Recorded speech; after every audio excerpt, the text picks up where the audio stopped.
কলকাতার ফুটবল প্রেমীদের জন্য এটি যেন এক আবেগ ঘন দিন। সল্ট লেক টাউন চত্বর থেকে সরিয়ে নেওয়া হয়েছে বিশ্বকাপ জয়ী ফুটবল তারকা লিওনেল মেসির ৭০ ফুট উঁচু বিশাল মূর্তি। ফুটবল প্রেমীদের কাছে যা ছিল গর্বের প্রতীক, সেটি এখন আর নেই আগের জায়গায়।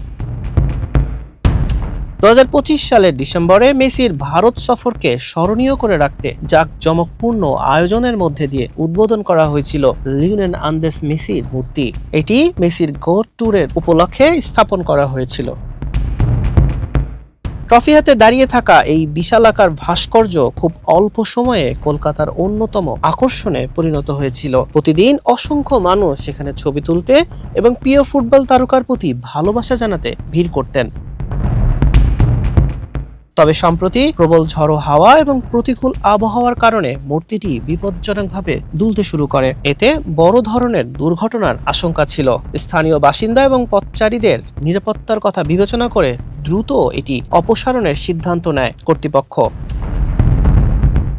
রোববার রাত থেকেই শুরু হয় বিশাল এই অপারেশন। ঘটনাস্থলে আনা হয় ভারী ক্রেন, মোতায়েন করা হয় প্রকৌশলী দল এবং পুলিশ সদস্যদের। বিশেষ নিরাপত্তা ব্যবস্থার মধ্যে দড়ি দিয়ে শক্তভাবে বেঁধে ধাপে ধাপে নিচে নামাইয়ে আনা হয় মেসির বিশাল প্রতিকৃতিটি। সোমবার ভোরে সেটি সরিয়ে নেওয়া হয় নিরাপদ স্থানে।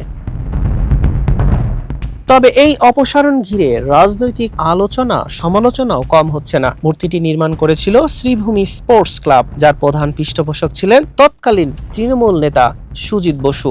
আর সাম্প্রতিক রাজনৈতিক পালাবদলের পর তৃণমূল আমলে নির্মিত বেশ কিছু স্থাপনা এবং ভাস্কর্য নতুন করে পর্যালোচনার আওতায় এসেছে। এর আগে সাবেক মুখ্যমন্ত্রী মমতা বন্দ্যোপাধ্যায়ের নকশা করা একটি ফুটবল ভাস্কর্য সরিয়ে নেওয়া হয়েছিল। ফলে মেসির মূর্তি অপসারণ কি শুধুই নিরাপত্তাজনিত সিদ্ধান্ত, নাকি এর পেছনে রয়েছে রাজনৈতিক পরিবর্তনের ছাপ?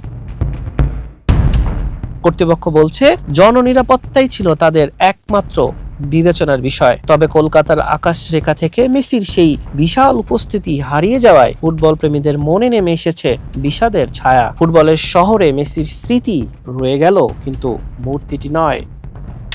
হাসান শাহরিয়ার, মানব কণ্ঠ।